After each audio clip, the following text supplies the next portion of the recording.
and sit down.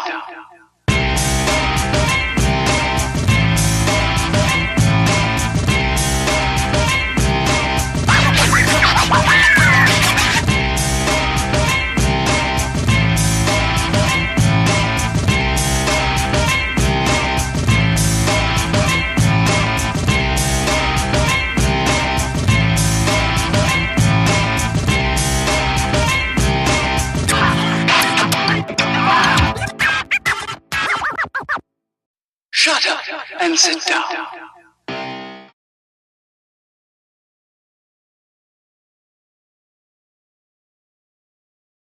And I'm Jake.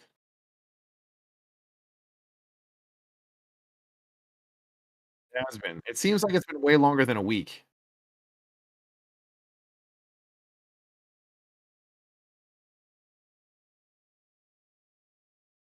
Sorry about that. I was going to sign into the chat, but it wants me to sign in, so I'm not going to do that. Yeah, it was super bright. It was like there was a there was a nuclear explosion outside my window.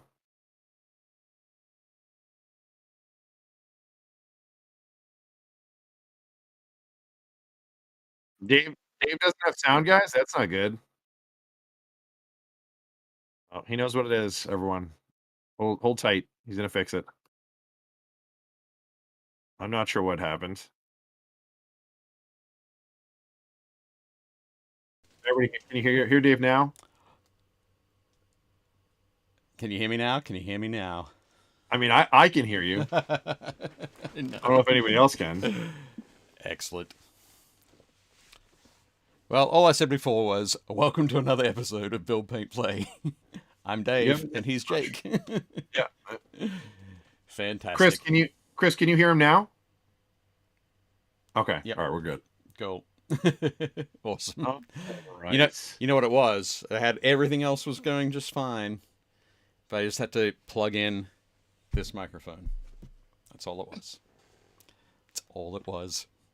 You know, earlier today I was talking with Ash Barker, and I felt like I was almost professional when Ash was like, "Oh yeah, I'm doing my show, like this new Saturday morning sort of chat show from his sunroom in his house," and he's like, "Yeah, I had to get a new microphone, so I got this one," and he pulled his microphone in front of the camera, and it was like, "Oh, I have that same one."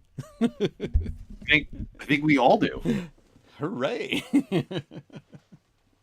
Now I just need to remember you got to plug them in. Yep, that's pretty important. It is. Yep. So how was your week? Did you get any hobbying done? I did. I got a bunch of stuff done. So last Thursday was the final day of the Tremendous Tome of Epic Dungeons Kickstarter. We passed the. Crushed it. Pardon? I saw and you crushed it. Yeah. So yeah, we passed the $34,000 stretch goal, which was the adventure from Luke Gygax. So we are including that. Everybody who is backed at $25 or above will get a copy of that, which would be super cool. I'm actually heading to Jeff's tomorrow to do some more work on his the massive Underdark layout that he's doing. Okay. So we've got lots of spraying drow buildings purple, which should be pretty cool. We're using the Vallejo sprays for that. There's great purple in the Vallejo spray. I would not want to do that by hand. Pardon? I wouldn't want to do that by hand. No. So we did that. Cool. Thanks, Scott. Thanks, Kate. But yes, that all went well. But after that, so Friday, I was like, I'm going to take the day off. I'm not going to do any work. So I did no work on Friday except answer a couple of emails. And I painted a whole bunch of my, what do you call it? Leagues of Votan dudes. Dude, they're such great models. And I did some with helmets for the first time. So, but now I have a squad of 10 painted. Where's the... Oh, I did this dude up as my... he's the one carrying the medikit. Obviously, I really like those guys. I really like the Hearthkin. I think the Hearthkin are really cool models. Yeah, they are. They're a fantastic like core unit, troop unit. Yeah. Just like for the neophyte hybrids for the Gene Stealer cult. That's a fantastic looking core unit. Yeah, I think those might be my second favorite. Like for me, it's Space Marines. Right. The fact that your core unit is Space Marines is amazing. But like the Hearthkin are a great looking kit, and their rules are good, but they're fun looking. They're solid. If your like core troops aren't fun, yeah, I think that's what distracts people a lot, and they end up making all like the crazy stuff. They're like, oh, I'm gonna have like this many tanks and this many things, and you're like, well, what about your troops? And like, oh yeah, I have like 2 units of whatever, and it's because nobody likes their troops. But 2 units of 5. yeah, seriously, you're like, because I have to. Have you But built the Chthonian Berserks yet? No, not yet. That kit sucks. It is. Ben was building him at the store, and I was watching him, and he was like getting frustrated. The way that they go together, doesn't make any sense. Okay. Like those guys are easy. The Hearthkin, it's like building Space Marines. Sure. You put the chest together, you put their heads on, pick their arms and stuff. They're really easy. The Berserk's like torso is like 4 pieces. Okay. So it's like this arm, and like the weapon, and then like a piece of the torso, and then like the chest and the front of the face, right? And then like the back with the head, and then the left arm without the hand that connects to the 2-handed. I was like, why would you design them like this? Like they're so weird. It's such a bizarre like cut up job on the frame. Bizarre slice. Yeah. Yeah. Oh, super weird. Okay, I'll have to. I definitely have to check those out then. I'll have to do. Yeah, let me know what you think about that. I have the Brock here, Thunderkin. Assembly. Yeah, those guys are cool. But I've left their guns separate and their heads separate, so you can paint them. Yeah, so I have a and that for the heads. Oh, okay, nice. Just because when I painted these guys, I stuck the heads in first. Yeah, and it was like really tough to get that sort of red padded. Yeah, anybody with the recessed helmets, like the other one that's part of the Space Marine Inceptors. Right. Yep. Anybody that has the weird like cowl thing, it's so hard to paint their heads. So, Scott, I would say they're on par with some of the stranger, like weird layouts. Like some of the weird kits are really easy to do, but some of like their choices in the way that they separate the models on the sprue is just really weird. And I don't mean weird like the company. I mean like an odd choice. WEIRD. Yeah, but like I don't think building the new Berserks is not. Maybe it's not. Is it the Berserks or the Terminators? I think it's the whatever the big guys are. Oh, the Einherjar Hearthguard. Yeah, because Chris said the same thing. They are difficult to build. That's the champion for them. He's not bad. No, he was the other guys, yeah, the other guys are kind of a nightmare. I'm having fun with messing around with the color scheme sort of things because I think one of the things that made me not really like the look of these guys, the Hearthguard, is that while most of the other schemes that they've used on like the warriors are two-tone and a fairly contrasting sort of two-tone. Yep. Like black and yellow or red and black or white and green or whatever it happens to be. These ones are almost entirely a single color because it's just armor plates. So I didn't want to do this guy, even though like his pants are all armor plates. I didn't want to do them all. I didn't want to do them as the cloth that I have, or the spacesuits, the green, and I didn't want to do them all a single armor color, like the white. So that's why I'm incorporating some gray in there, so some gray plates. Yeah, you know what you could do that I think would look slick is is paint a stripe down the middle of them. So Right.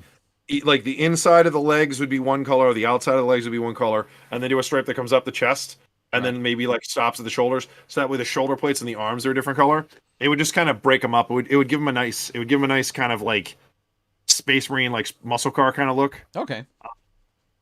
Yeah, Chris said the same thing. He built 5 of the Terminator guys last night. Right. The body is 4 parts.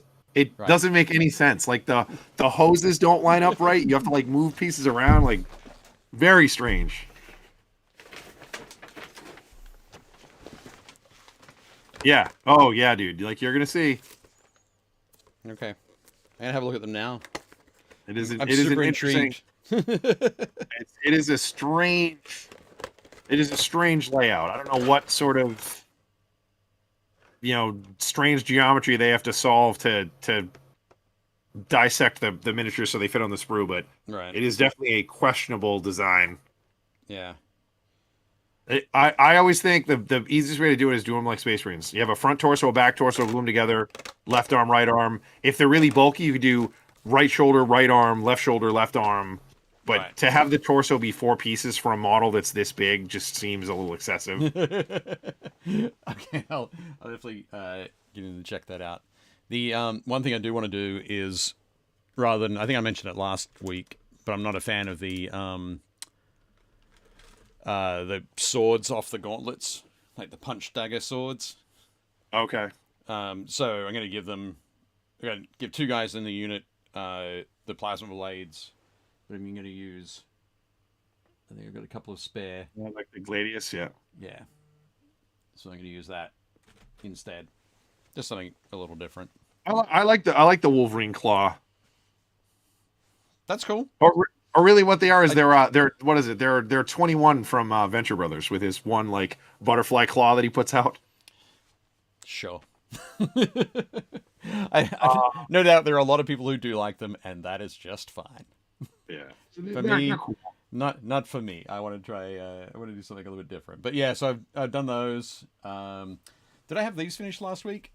You had one of them finished last week. Okay, so I've Yeah, he's pretty cool. painting these on commission. So those guys done. I've got 3 of the jet bikers all done. Those guys, they're still the best. And I also got some more painting done on some of my snake dudes. I do like those guys. So I just ordered the crab people and the sea turtle. So we'll have those coming next week, which I'm excited about. fantastic. Are you going to paint them like cooked or uncooked crabs? I was thinking more like tropical crabs. Okay, radio. Like I was gonna make them all mottled looking. Yeah, that'd be sweet. That'd look good. But yeah. What else you get to? Anything else you get done?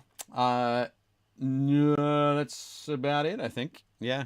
I'm going to be playing Dracula's America on Thursday.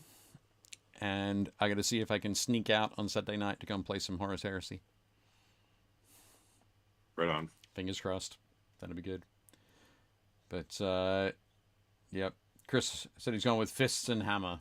So hammer, only the leader of the unit can take a hammer for the Hearthguard. And so I'm definitely going to give that dude a hammer. And then I was going to go with 2 fists and 2 blades. Just like a little more. Just for a bit of variety. Yeah. I mean, when it comes down to it, I'm going to play like 2 or 3 games with them. It's all about painting them up, really, and having them look cool. So that's what I'm going for. Haha, well done, Dungeon-esque crabs. Oh, yes. Nice one, Josh. Awesome. Yeah, I finally finished. I mean, I guess it technically counts as hobby stuff, but I knocked out that commission Right. for that guy. It's like the 10 Malifaux alternate holiday sculpts of like the Dia de los Muertes Right. band. I don't know. I don't remember which band that is, but I I know there's like marshals in it and stuff, but the models are pretty cool. There's like a horseman guy who's pretty neat. Yeah, I think they're from the oh, I can't remember the name of them now. But they're the guys, the faction that I play.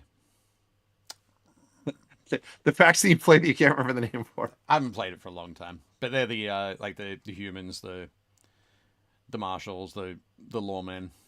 Yeah, the Wild West kind of look. yeah. I mean, they're fun to paint. Like they're pretty cool. They're super cartoony.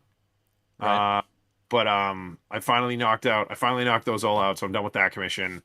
I have another commission I have to get done by the end of the month, and then I'm not doing anything in December. I'm not taking any more commissions until I get out of the holidays, and then I think in January I want to try to knock out my Iron Warriors and get them all done. Cool. But we'll see. The guild. There we go. Chris Gawker just said the guild. Yeah. There we go. The guild. The guild. That's what I meant. He also said that I'm about to work on some silver bayonet single medals from North Star. Very cool. That's good. So with my gaming group, we've decided that through January we're going to be playing, like continuing on this Dracula's America campaign, Right. that we're doing, and after that we're going through our decision making process, and this one's a little bit more extensive than usual because it was okay, everybody send in your ideas for what you might like to play. And so there's a list that's this long. So now we're all going through, and we have to put our first choice through fifth choice. And first choice gets scores 5 points for that choice. Yeah, ranked voting. I like it. Yeah, no, it's kind of, we have 5 points for first, 4 points for second, 3 points for third, 2 points for fourth, and 1 point for fifth. And then everything is compared across the board, so we'll see what we end up playing. I'm not sure what it's going to be. What are the options? There's all sorts of stuff. All sorts. So we've got Gaslands, Mordheim, Saga Age of Magic, Silver Bayonet,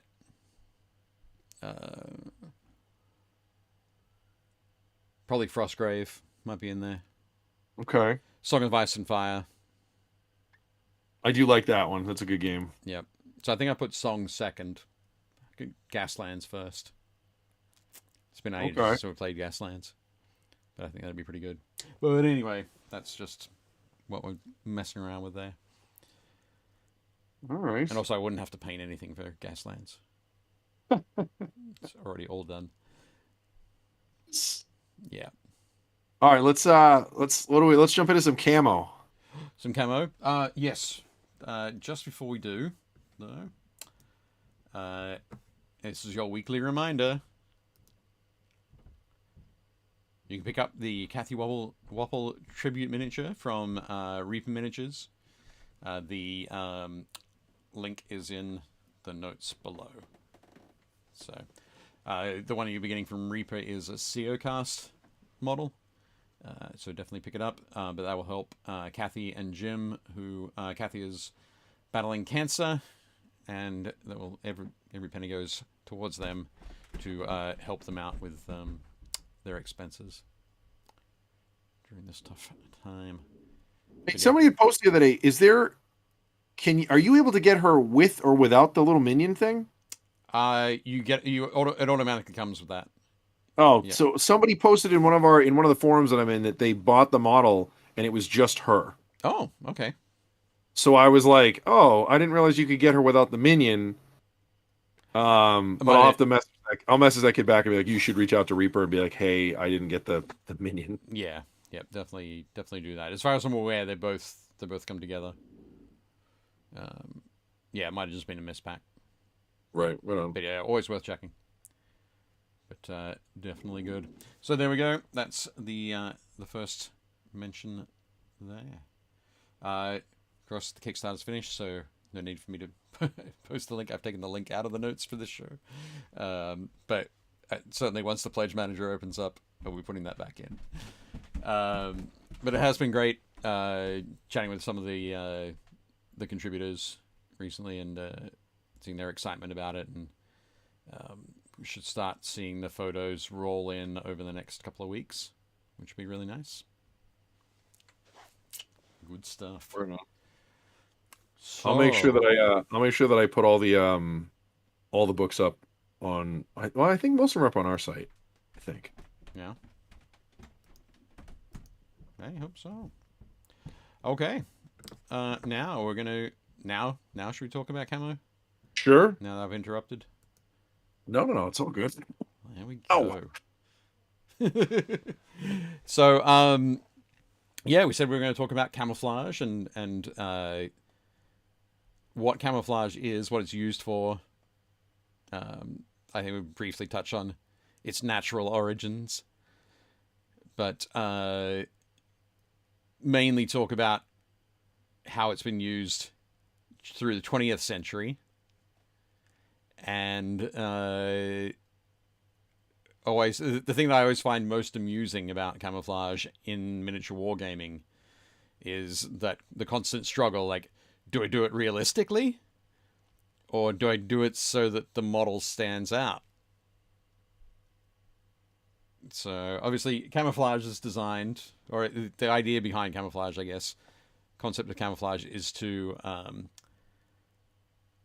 make you look, basically, make it look like you're not there, or like you're something else.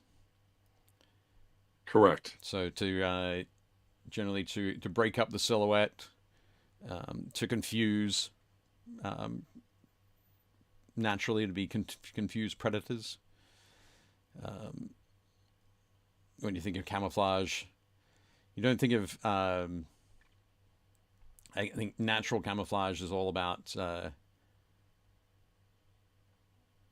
something that animals, insects, that kind of thing have on all the time. Yeah, like I think one of the funniest ones that I always see is, so as a kid, Yep. like I always liked tigers. I think tigers look super cool. Right. And then I remember learning that you're like, oh, that's a camouflage. And I was like, how is orange with black stripes camo? Like it's so eye-catching. But then they'll show them in like tall grass, like moving through the tall grass, and you literally cannot see them. Like they just blend in because, like you said, it breaks up the silhouette. And there's like the other thing too, where they have the white on the back of their ears, so it looks like their eyes, so other things don't try to come up behind it. Right. That one's interesting. And then there's like legit camo, like the octopus. The fact that it can change its colors and change the way it's like the actual like texture of its skin, so it'll look like it has texture, or it'll look really smooth. But that's a whole other thing. Like I love octopus. I love that octopus have something like 92% of their genetics they don't share with anything else on the planet. Right. Yep. I think. Or just quickly, Josh says camo is to help you hide when you aren't where you're supposed to be. Right. Chris says eye confusion. Apparently the army manual says it's to eliminate shine, shape, silhouette, and sound. Nice. So that's good. Scott said last summer I got blackout drunk in order to ghillie suit off Amazon. I'm sure I was going to use it for something hilarious. It came and barely fit my teenage daughter. But now she can strike from anywhere. Yes. Awesome. But yeah, one of the things, I guess, apart from, I think there'd be very few examples in the natural world where the camouflage or the use of camouflage is a decision by the animal. Well, I think in the case of the octopus, it is because it. Yeah, that's one of the very few examples, perhaps. It is smart enough to go, oh, I need to look like this, and then it changes what it looks like. Yeah. I must admit, I should have looked it up, but I don't know. Maybe somebody will know. Like chameleons.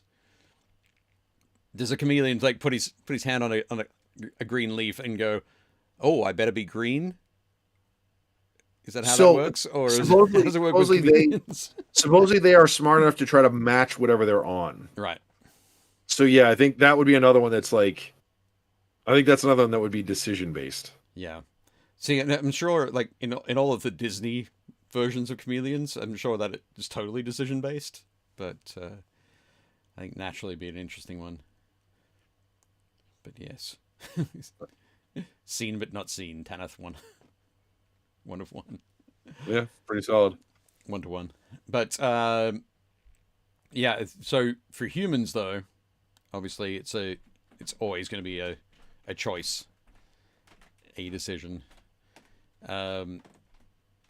Throughout history, it's been used in various ways, very sort of basic stuff. But it wasn't until the late 19th century, early 20th century that it became sort of industrialized and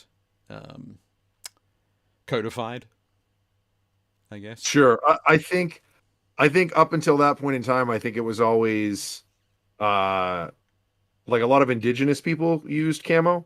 Sure.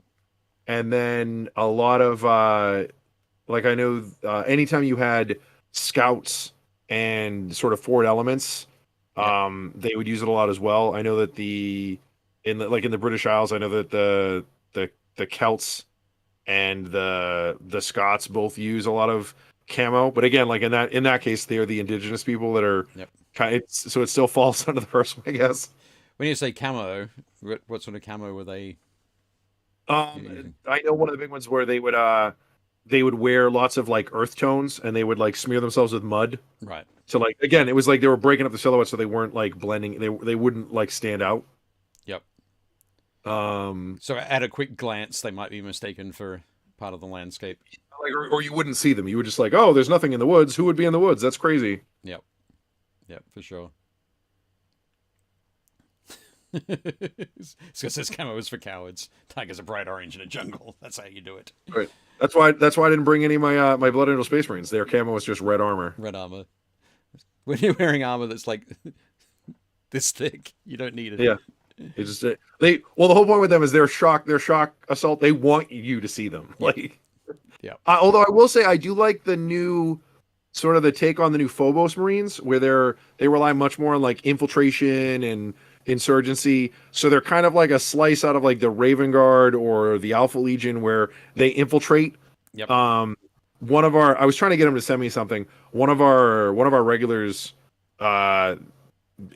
painted the Phobos Librarian. Right. He has like the cloak on and he has like the overcoat and like the cloak thing. Yep. With his hood up. He did like the really cool like the big block like angle camo all right, all over his cloak and stuff. It's really, really well done. Really, really cool. Cool. Well, later on, or like the Eliminators. We'll get a photo a little bit later on from Drew Carrington of some active camo, like an active camo idea kind of thing. So, but we'll get to that. But this cool picture that we've got up on the screen, we've had up for a little bit while we are talking about camo, is Dazzle. Is it? Yeah, it's an example of Dazzle camo from World War I on a big naval ship, and it really boggles my mind that this is the sort of thing that they were painting on ships. So I've never seen the checkerboard pattern.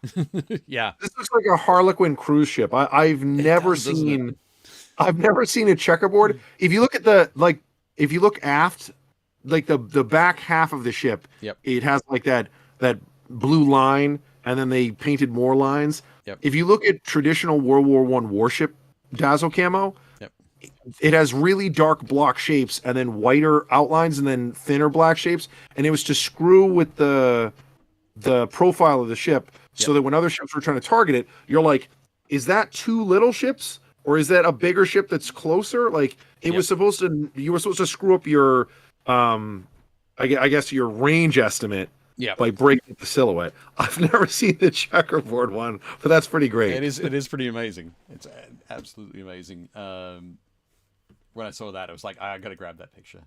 That's awesome. This was another fantastic one that was on the USS Nebraska. So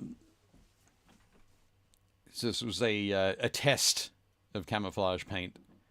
Oh yeah, it's too regular. It's too regular a pattern. But at the same time, you look at it and you're like, "What's that?" It doesn't look like a ship.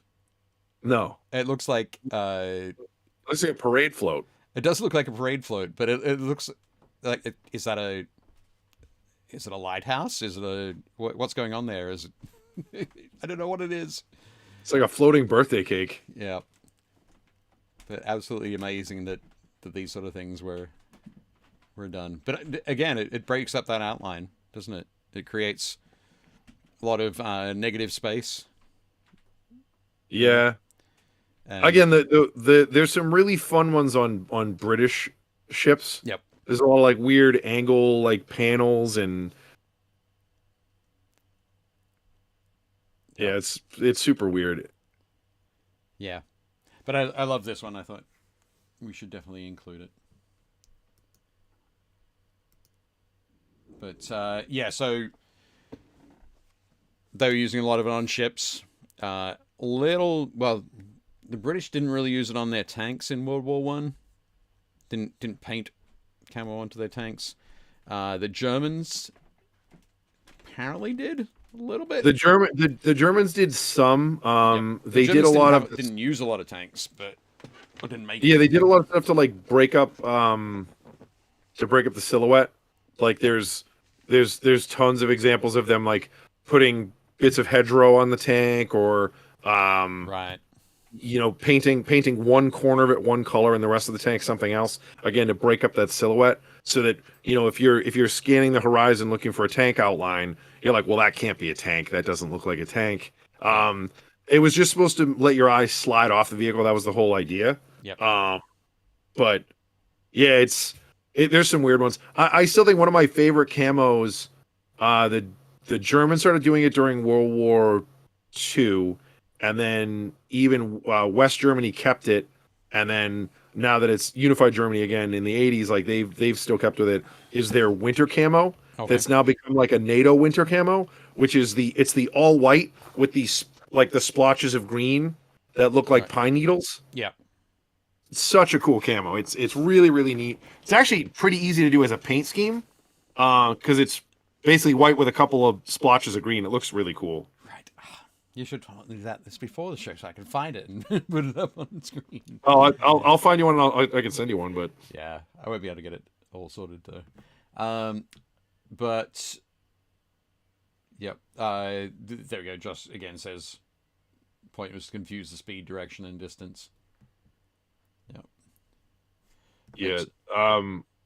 And Scott's right. The Vigan, the fact that they used to paint the Saab Vigan fighter with camo. The idea was that, and the Americans did it too in Vietnam. So you paint the top of the aircraft would be camo. Yep. And then the belly would be like grays and whites. Yep. So that if you were flying over it and you looked down, you wouldn't notice it. And if you're on the ground, or if you're flying below it and you looked up, you wouldn't notice it. So Yep.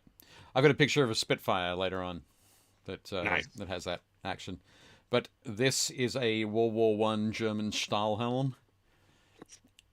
So this is kind of the first example of an industrialized camouflage pattern used,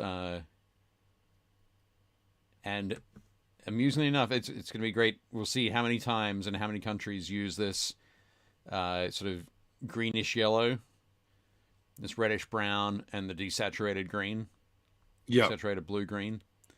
Throughout the whole. Well, and black, like standard NATO camo now is black, brown, and like a forest green. Yeah. But I think the thing I love most about this particular one is that the I'm here using my mouse to circle the impact. Oh yeah, clearly this did not help this guy. Yeah, but of course, yeah, nobody can see my mouse moving. But the that little impact divot there. Well, I guess the helmet saved him, but it didn't. Maybe. The camouflage didn't stop him from being a target.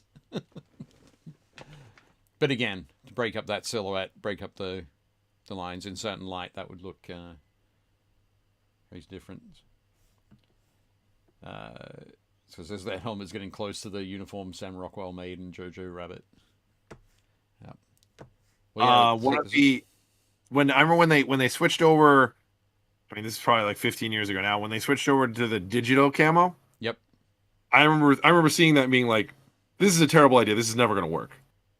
And there's a video. I'm sure you can find it on YouTube or something, or Google or images or something. But there's it just looks like a forest, and there's an officer or a sergeant that's like in the foreground, and he's like kind of talking to somebody, and then he like turns around, and I'm assuming he says step forward, and it looks like the forest just comes alive, and like 20 guys just step out of the forest. Right. Oh wow. But until they moved, Yeah. you're like, there's nobody there. Right. So the digicamo really does do a good job of tricking your eye and break up the silhouette to such an extent that you just don't notice silhouettes. Right.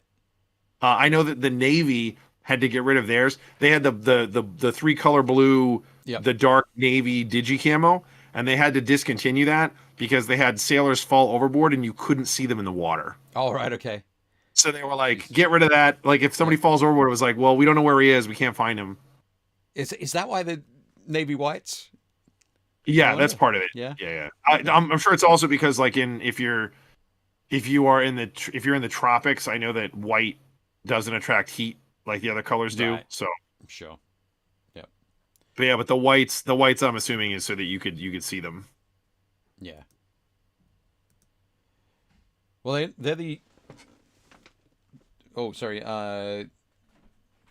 Just as troops would field apply the camo paint.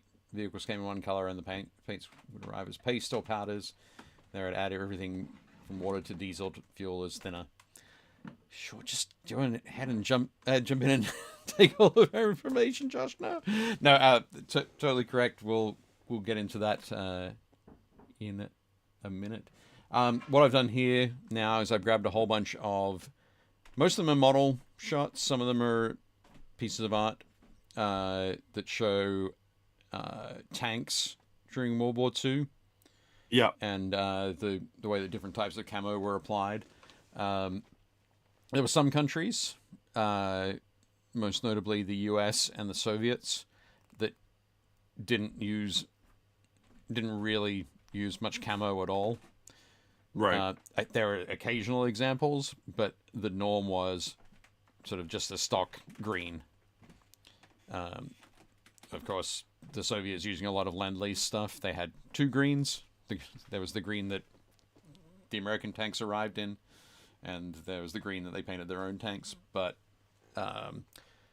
typically, the only camo that they would use, or examples of camo that you'd see, would be winter whitewashes. Yeah, a lot of them did that. The Germans did that too. They would just paint a lot of stuff white. Yeah. Well, you get your white paint, your lime, and again, arrive as powders, mix it up, brush it onto your tank with big brooms, slop it around, and in a snowy environment, this would be perfect for breaking up that silhouette. Yep. And so if you've got white clouds on the horizon over a white field, Looks great. black tree trunks or dark brown tree trunks along there. I always got a kick out of the fact that you have to be standing behind the turret to use the 50 cal. I was like, who designed that? Like, yeah. put them out in front of the commander's hatch, not behind it. Well, I think it's kind of there to, like, you can be firing if you're in that hatch. You pop up out of the hatch, and you're going to be firing. Yeah. You can be firing behind you as you're moving away, sure, or firing to the side, or that kind of thing. But it isn't in the new Rogel Dawn tank. I don't remember. I think there was I think there was Rogel Dawn that think they had this set up like that. I could be wrong. I've seen something about it recently, but yeah. Scott said, my Opa was part of a crew that applied some camo to a Stug. They used spoiled milk because they hated the dude who made them do it. It smelled like absolute death. I can see that. That's gross. That would be there's great. some great minis just on I don't want to like white out my screen, but if you just type in, if you go to Google and you just type in German WW2 winter camo, Yep. there are some fantastic minis Yep. that somebody has painted, and they're all model kits, but a ton of them are on trains, like they're Right. on like rail cars to like take tanks to the front lines. Yep. And the camo jobs that they've done are spectacular. They have a stug with standoff armor plates that somebody has painted like cross hatching on. They've got a Panzer, I think that's a Panzer IV with standoff plates, and it's one where they do the zigzag and the red dots again to break up the profile. Yep. Um, they've got another one with the actual like German like the tiger stripe dots. Like there's just some cool camo examples. Yep. What is that, a KB2 or KB1? KV2. Yep. You can tell the KV2 by that enormous block turret. So ridiculous. Yeah, so ridiculously huge, but then you want to go and slap some whitewash over it to break up that outline. You can't, however, go over the red star. You're going to leave that Yeah. available as a target. If you're You got somebody to eat that. But yeah, Scott says that gun is more meant for firing up, I believe, using it as AA. Yeah. I think you're most likely correct there, Scott. But yeah, I love the winter whitewash idea, and I've done a bunch of tanks in the past that, like some Valhallan tanks. Yep. Painted them brown to match the rest of the army, and then gone along and stippled with like a brush like that. Yep. Stippled on that. Yeah, it always looks really fun. The other way you can do it too is you do the salt treatment. Right. I don't know if you know. Do you know the salt treatment? So, yeah. So for those of you who don't know, so you paint the whole tank whatever you want, and you can do this with anything, but most people do it with like snow or like earth effects. So you take table salt and you mix it with water. Obviously more salt than water because you want it to make like a paste, and then you basically put it wherever you want it on the tank, and then you can stipple, paint, like let it dry, whatever. I'll usually use sprays and stuff, and then you let it completely dry, and then use a toothbrush and you just scrub off all the salt, and then it gives you this kind of like worn, banged up, like So you'd put the salt where you didn't want the whitewash. right, exactly, yeah. Yeah. No, for sure. But it's a super easy technique, really, really easy to do. It's a good one for doing that. So for the Allies, I was going to say the British kind of typically went without camo, but occasionally would mess around with like black and green for the camouflage. So this is an artillery tractor, but I've seen this on quite a few of their larger tanks, their infantry support tanks. I like that thing. That thing must get horrendous gas mileage. Oh, I'm sure it does. Yeah. 2 miles to the gallon. Maybe 3. Maybe, if you're rolling downhill for most of it. Well, American miles or Imperial miles? I'm sure they're different. Probably Imperial miles. But yeah, so again, they're base green for the tank with black applied in big patches. It was kind of a fairly standard one that they used. But I think the next one is it this one? Yeah. Okay. Yeah, this next one is my favorite of all the British color schemes. I'm on a delay. It's still the problem. Truck. It's coming up in a second, but this is the Caunter scheme. I don't know if you've seen that before. I have not. I liked it though. Yeah, the it's very dazzle camo. Yeah, it's got that same sort of feel to it, but it's it's all triangles, it's all sharp lines, but it's a 3-tone scheme that they used in the desert. The pattern, essentially, it's just that. It's just long, thin triangles placed in not random, but certain areas. And in this one, it's pictured with that base, sort of beige Yep. which was their sort of standard desert tank color. But then the two desaturated greens, like almost like an olive green, two olive greens there. I have seen versions of this done where one of the colors was a light blue. And there's some controversy as to whether they actually used light blue or it was a somebody misread something or sort of misunderstood the color that would come out of the can. But basically, like, this color was these three colors were used. Okay, well, this one, I know that's a blue. No, it's not actually a blue. But thanks for telling everybody that it was blue. But I've done something similar to that on this tank. Nice. Where so from the front. And Was that an Armageddon pattern Medusa? Basically, yeah, it's a scratch built version. So it's Nice. all plastic art at the back. But for this one, I sprayed it green. So I primed it black, sprayed it green, the dark green, and then ran a spray of like skeleton bone or whatever it was called at the time over the top, and then painted the jagged black lines in.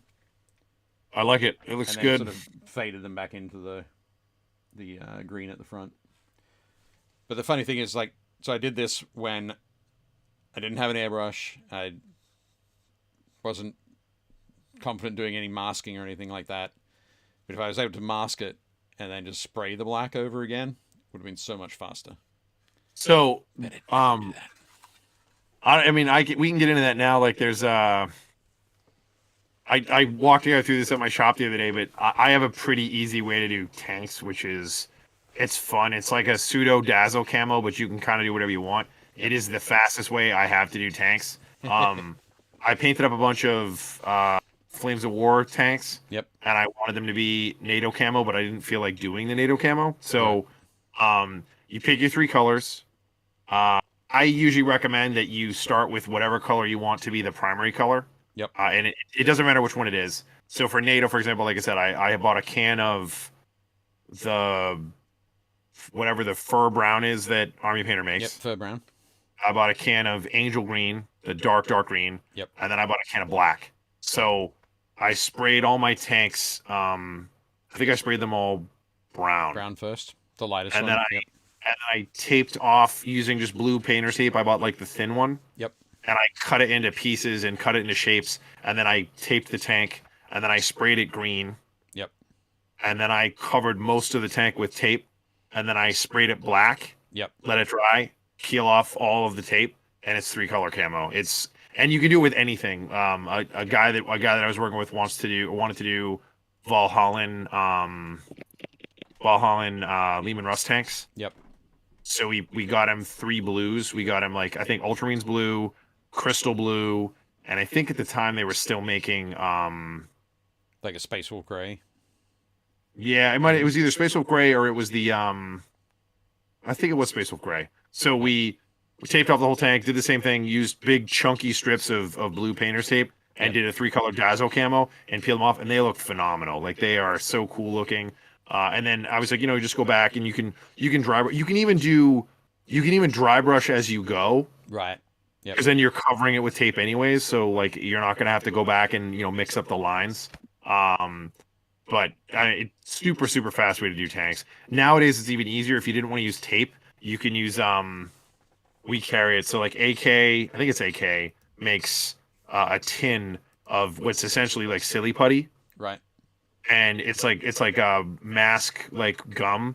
So you stretch it out and you put it wherever you want and you spray, and then you can keep doing it. And then when you peel it off, you can just roll it back together in a ball. Again, it's like silly putty. You can just use it over and over and over again. Right. But that's a really good way to do it too. Yeah, that way you can get more shapes. Or if it's a really irregularly shaped thing you're trying to paint, Yeah. you can really get in there with the putty. But that's the easiest way to do camo, I think. If you want like on something big. On a big tank, yeah.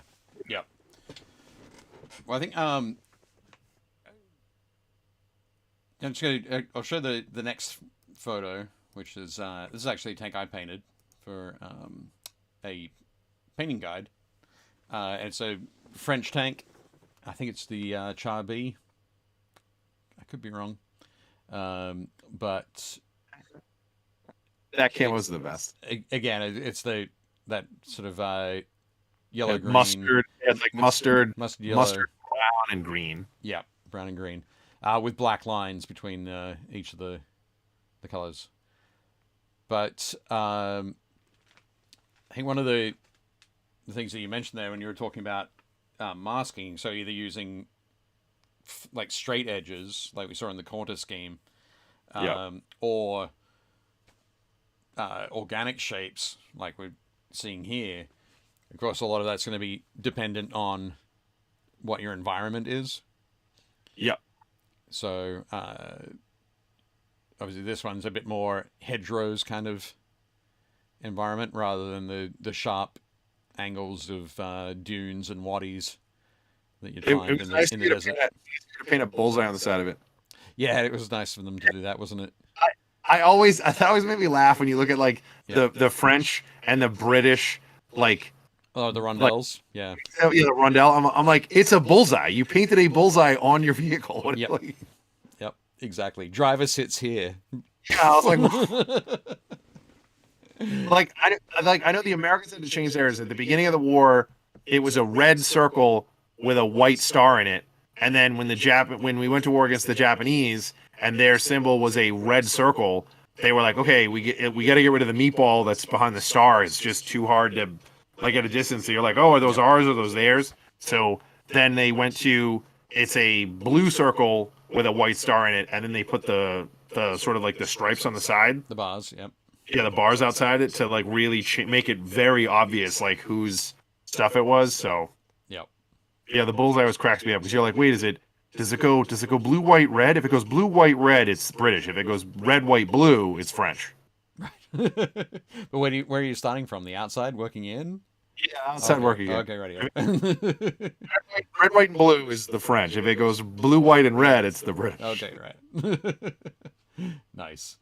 If it goes red, white, and green, it's the Italians. Yep.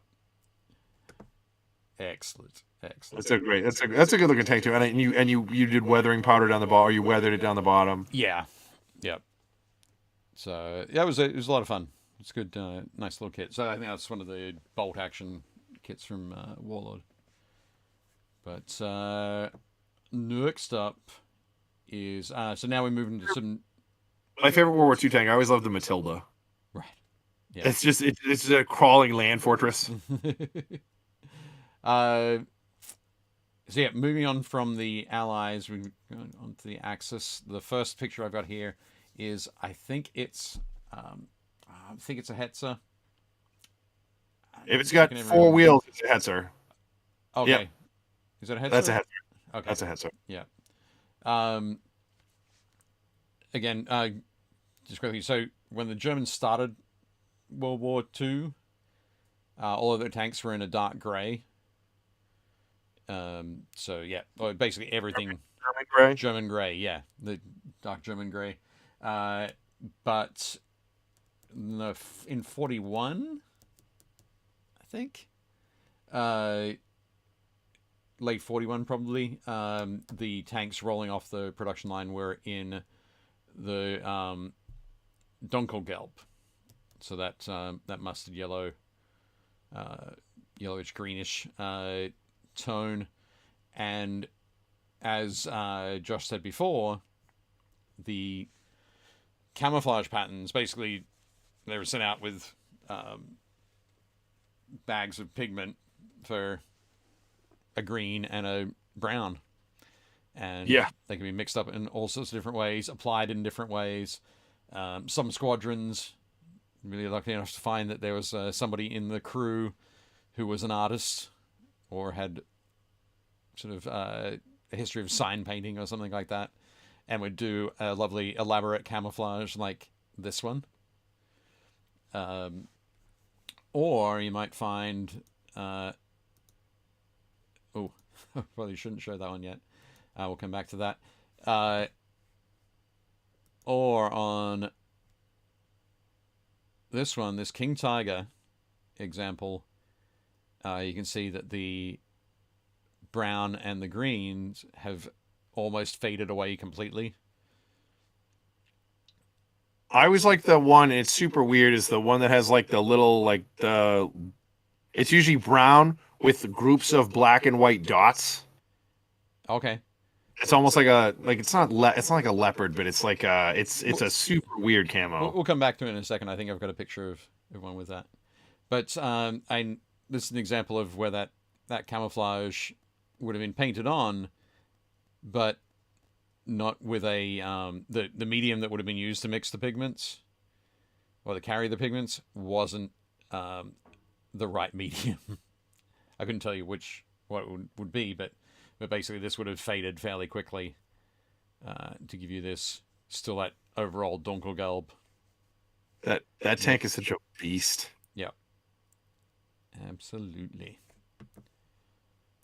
So we'll come back to that one that I skipped past. So I think you'll like this one.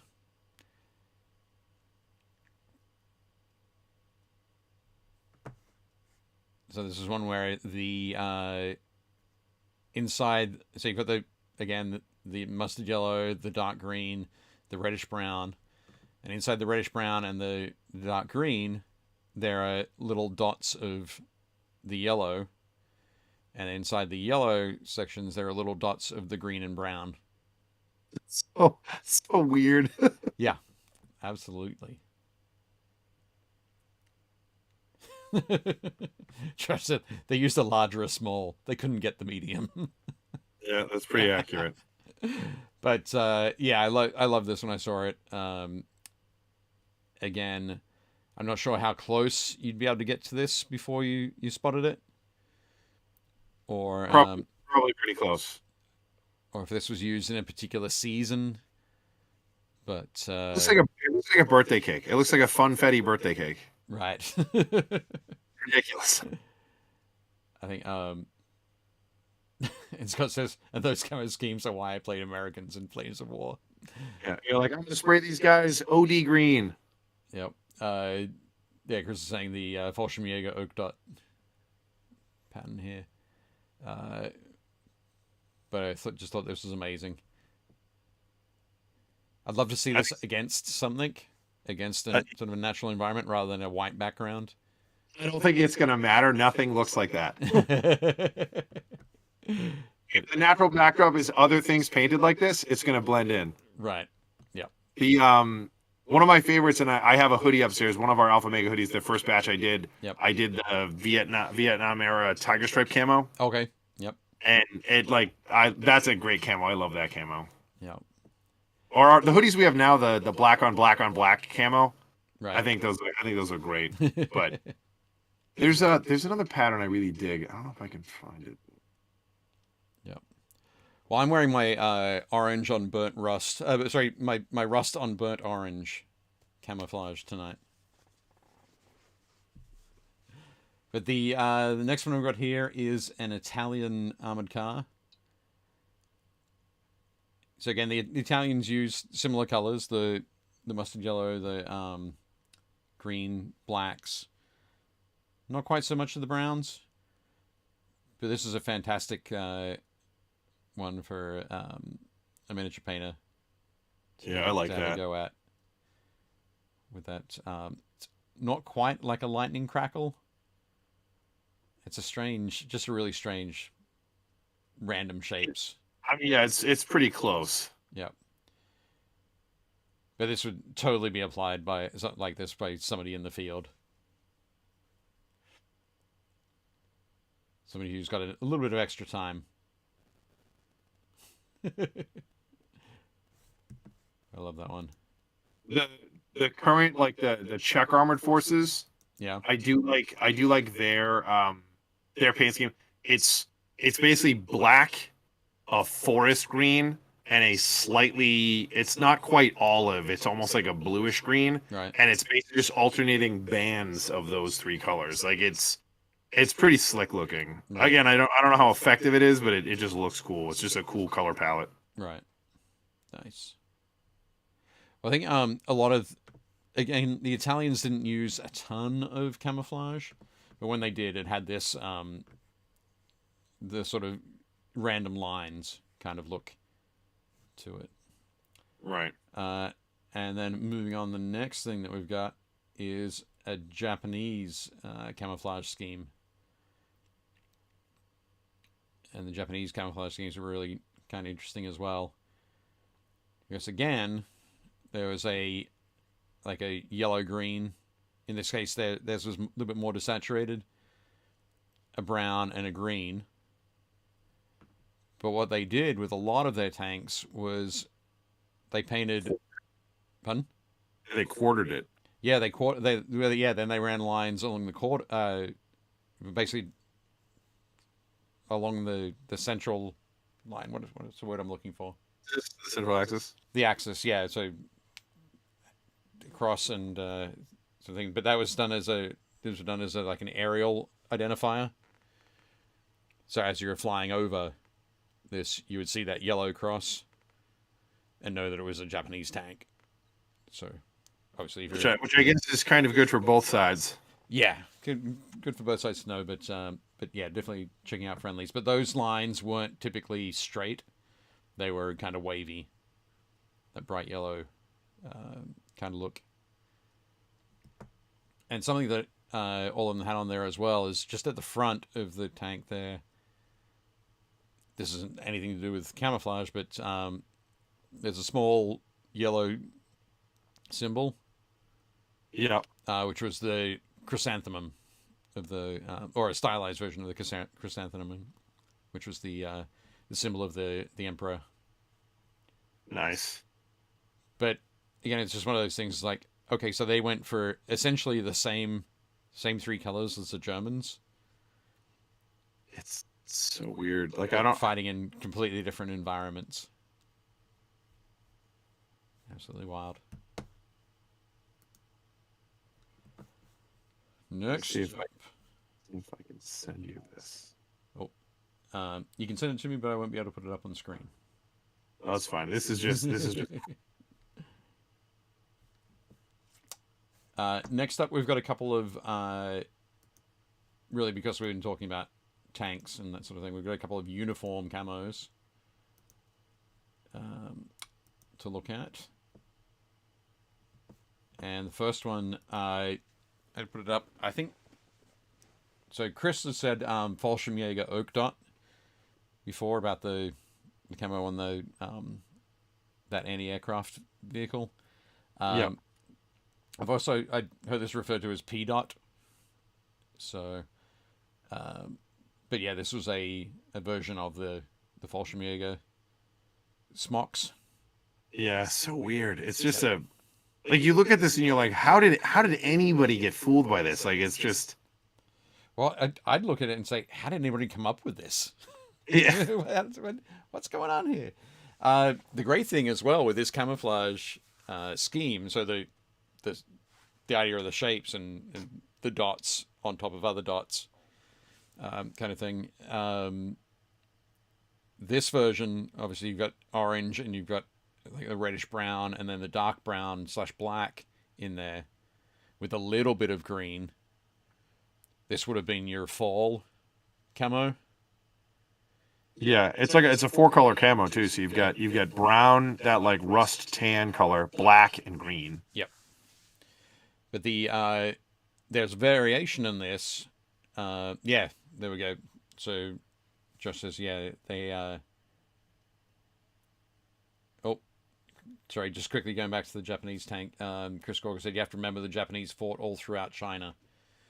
So those colors do make sense. Yep. Okay. Fair call. So for this one, yeah, and as Josh says, it came in springtime and autumn as well. So the springtime, you would switch out the, which one gets switched out? I think the brown gets switched out for a darker green, like for a dark green. So you've got the light green, a dark green, black and the sort of the rust color. Yep. And of course, towards the end of the war, everybody was wearing sort of whatever they could get. So if you're painting up a set of these, a set of like Fallschirmjäger or basically a German army that's got or that is late war and has camo smocks or camo fitting coverings on their helmets, you've got complete free range to mix and match whatever you want to do through there. You don't have to do exactly the same on each one. One of the funniest ones I've seen for like sort of like makeshift camo is apparently in there, and there's pictures of it online, but in Belarus, to make their tanks blend in the winter, they use wallpaper paste and they put newspapers all over their tank. Okay. So it breaks up the silhouette. It makes it look white with like black patches. Yeah. And I was like, that's the funniest thing I've ever seen. And it would look like a pile of trash sitting in the corner. Yeah, you would never notice What it. what the hell? That's wild. So it says that camo pattern works really well. Played a lot of paintball about 100 pounds ago. And one team had uniforms for that pattern in trees with breeze blowing and leaves flickering. Yeah. No, I think you're right. It does have a lot of... It's got a lot going on. But Yeah. I think in the right spot, that's going to be fantastic. It's next up, we've got another German camo. And this is the Splinter camo. So again, you don't even really see this on uniforms, I think. But you've got those same three colors, the yellow, the brown, and the green. But throughout them all, you've got those tiny little lines. Yeah. So those lines are they're the splinters. Yep. In there. And again, I guess it gives you that sense of being in a forest that's got that texture of bark. But yeah, I always found this like a really interesting one, and one that you definitely don't want to replicate on miniatures, because that is a lot of tiny, tiny, tiny brushstrokes that you're painting over and over and over again. And if you want to paint them so that you can see them, they're going to be a little bit too big to sort of fulfill the camouflage role. So it's always a really tough one. So, some of the ones that always make me laugh is stuff like urban camo. Right. Because on vehicles, I get it. Again, it's to camouflage them from air cover. Right. Not so that you don't notice them. So I know that the traditional one has always been gray, sort of like light gray, dark gray, and white. Yep. Which I'm always like, well, how is that urban? But like I know that the British military just unveiled their new camo. Okay. Their new urban camo a couple of years ago, and it's like a gray. It's like a weird gray, an off-white, and like a rust color brown. And Okay. it's all just big geometric shapes like all over the tank. Yeah. And it's just to break up the silhouette from above. Right. Okay. But it's really weird looking. Well, I always think that in an urban situation that the white or a light gray would be the dust from, like, if you're rolling tanks and infantry through through a city, you're going to have a lot of dust sort of kicked up. But and then I guess that rust color, and the British one is for bricks, for red bricks. Yeah. There's some interesting camo sort of schemes and patterns and stuff. Josh says it's an open pattern too, as opposed to what we saw a moment ago. How do you mean, Josh? I'm not sure what you're talking about there. If it's open, it means it's more stretched out. There's more like like broader color areas. Oh, okay. Oh, yeah. Oh, you're talking about digital camo, or again, you're talking about digital camo, or this one? It would depend on it would depend on the pattern itself, but Right. like if he's talking about this one, um, yeah, it's basically just like it's like the whole pattern is stretched out. So Okay. instead of having little blobs of color, Yep. everything is just bigger. So you have like bigger blobs with larger green spots, and then more white, and then bigger blobs. Okay. Radio. Yeah, where it works better from distance. If the pattern is too tight, Yep. it has the opposite effect. Like, so if it's Sure. moving, you just see a big blob of color, Yep. as opposed to like the pattern. Like there's Yep. if there's too much pattern, it just looks like it's one color. Yeah. Yep. No, for sure. And I think that's the thing that you've got to work on when you're painting camouflage on minis, isn't it?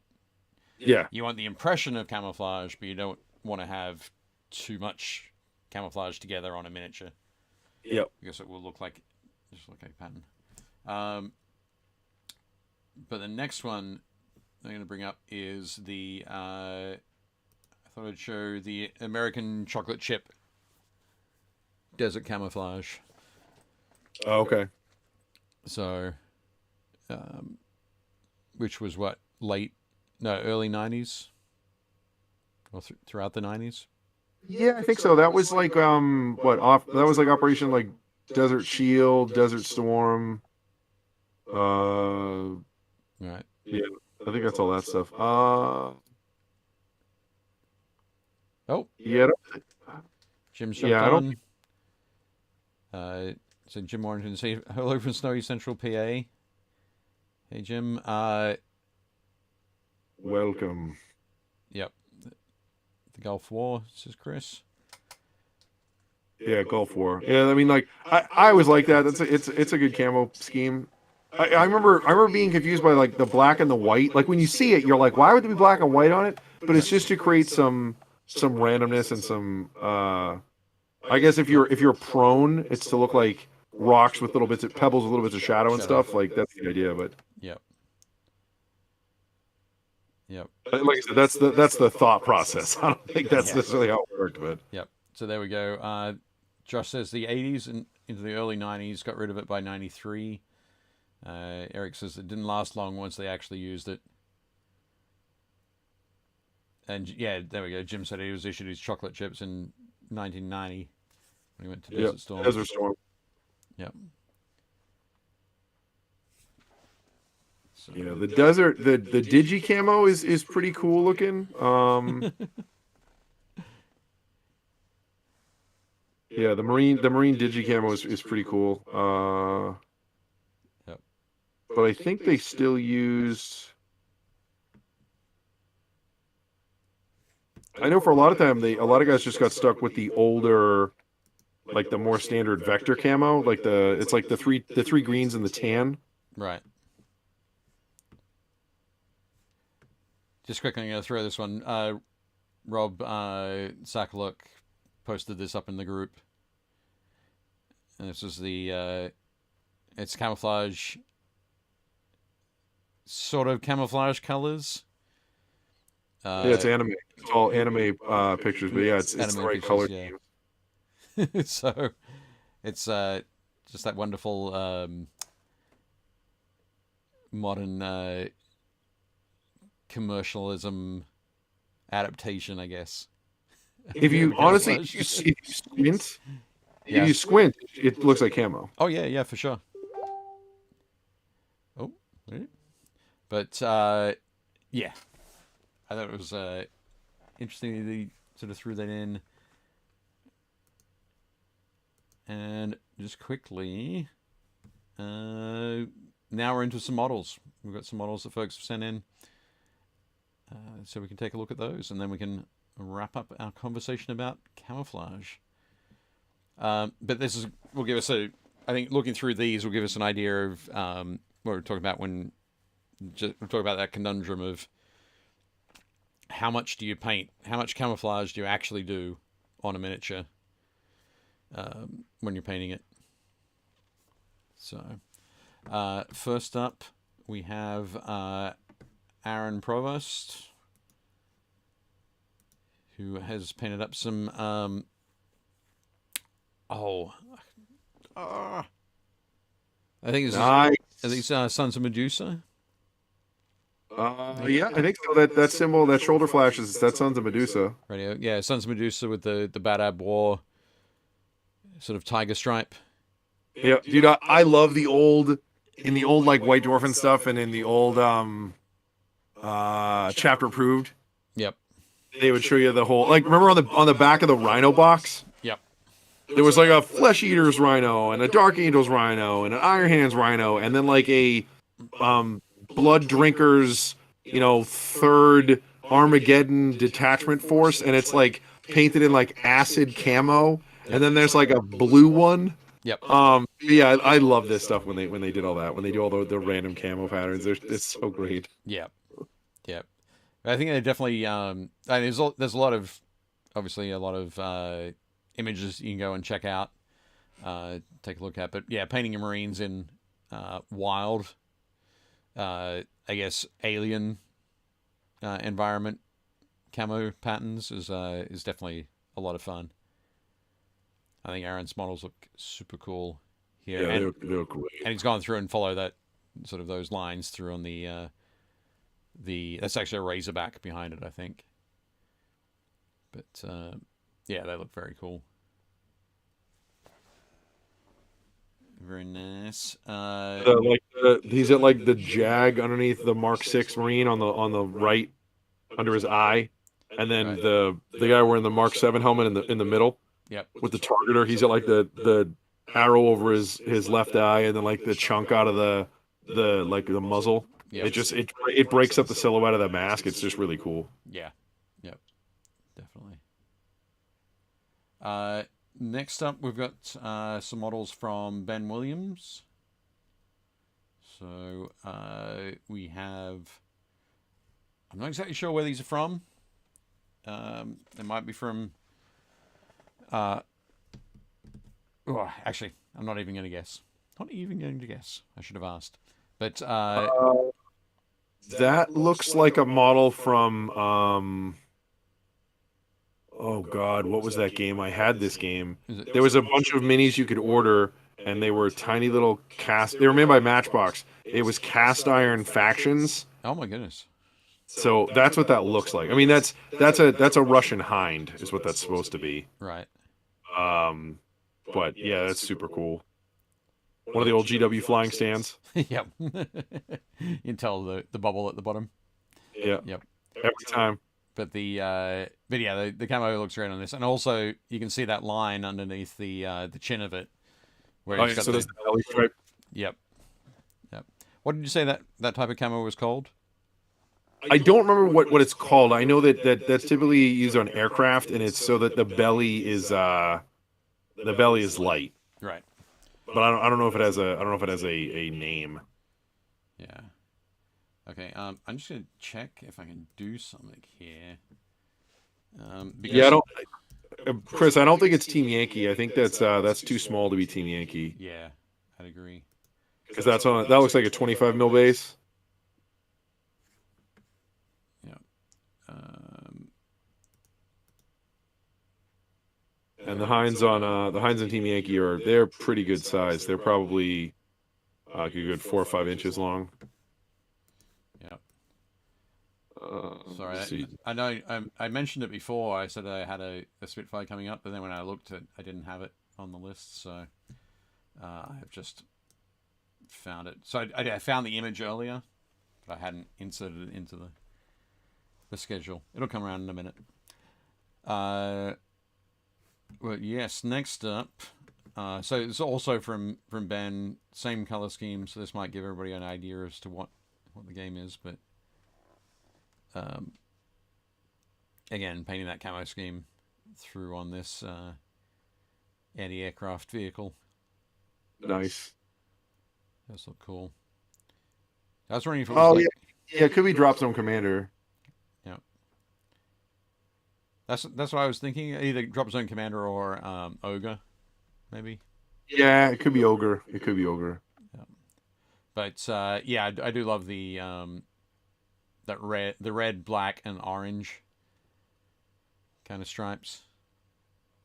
Especially with the bright green canopies. Yeah, you gotta love those. It's like, oh, so I should just shoot at the glass? Got it. Yeah, the glowing acid green. But yeah, but I think they look great. Beautiful job, Ben. I love the gun that thing has. That's like the GAU that's mounted on the A10. The A10 Warthog is like my favorite plane.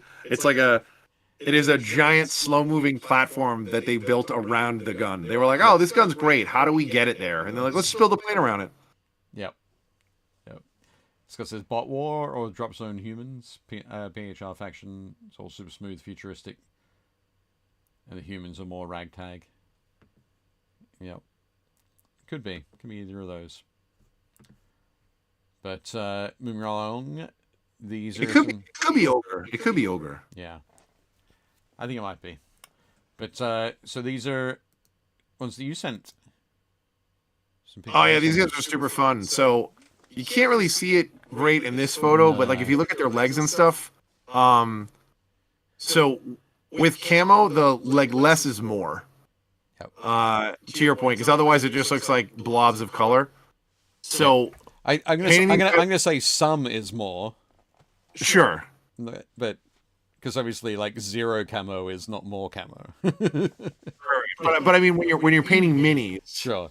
Yep. And again, like it's different than painting a Space Marine because on a Space Marine you're painting the armor. Yep. Which is the whole model. On these guys, I basically painted the fatigues. Yep. So these are the Tempestus Scions. Yep. So super easy to do. Basically, I primed them black, and then I painted all of the armor plates, Dark Angels green mixed with black, and then so like the shoulder plates, the carapace armor, they have like these like flare hip plates, Yep. and then their shin pads, and their knee pads. So I painted all of that Dark Angels green mixed with black, and then I went back and picked out the edges with Dark Angels green, and then I picked out the edges again with I think like Dark Angels green mixed with snot green or like I don't remember what it was, whatever the brighter green is. Probably snot. Yeah. And then that was it for the armor. I didn't touch it after that. And then all the fatigues, I took Elysian green. It's not the Deepkin flesh. It's because I think I painted these before that. Sure. So it's like maybe it's Pallid Witch flesh. It's an off-white. So I basically took Elysian green, I think Strachan green, and then I took this like off-white color, and I just painted random spots. And the big trick is you want to be irregular. Yep. So I paint like rough almost L's with different angles each time all over them with one color, and then I go back and I paint like sort of like mini figure eights. At like sloppy figure eights of like the other color, Okay. And then I did basically like blobs of the lighter color, and I layered it over everything. So if you turn them around, like I should have taken photos of the back, but like looking at the guy on the right, like you can see it on his like left thigh and above his right knee.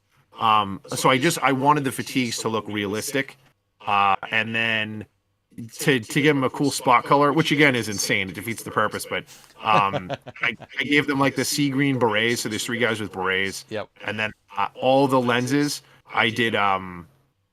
Think that's moot green. Right. And then I actually picked out the top right corners, and the lenses were super fun. So for the lenses, I did. I think that's Wild Rider, and then I did a slash on the bottom corner of Troll Slayer.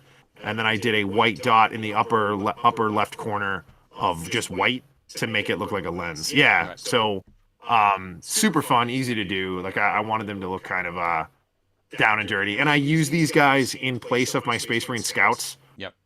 I've never liked the Space Marine Scout models, like a bunch of like, yoked up dudes. Like I think they're cool, but I don't like the idea of them sneaking around. So I use these guys, and they're my Palanthian Dragoons, and I run them as an allied detachment, but they're basically just in place of my Scouts. Right. Cool. So you got like the sergeant with the chainsword, and then the rest of the guys all have like combat knives and hotshot las guns, which count as I think I just count them as like bolt pistols, but but they're fun. They're super fun to do. They were really really neat. I love these models. The Tempestus Scions are great. Yep. Nothing says stealth though like a chainsword. Yeah, seriously.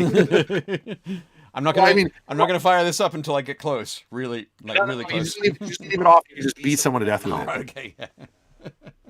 With the flat Yeah, my favorite guy is like there's another photo I sent, and the guy to the right of the photo with the bolt pistol. Yep. He looks like I painted him to look like Snake Eyes. So he has like the slung hotshot last pistol. I gave him a knife on his back. He's got the bolt pistol out, and he's got like the mask with the beret, kind of like the guy in the front here.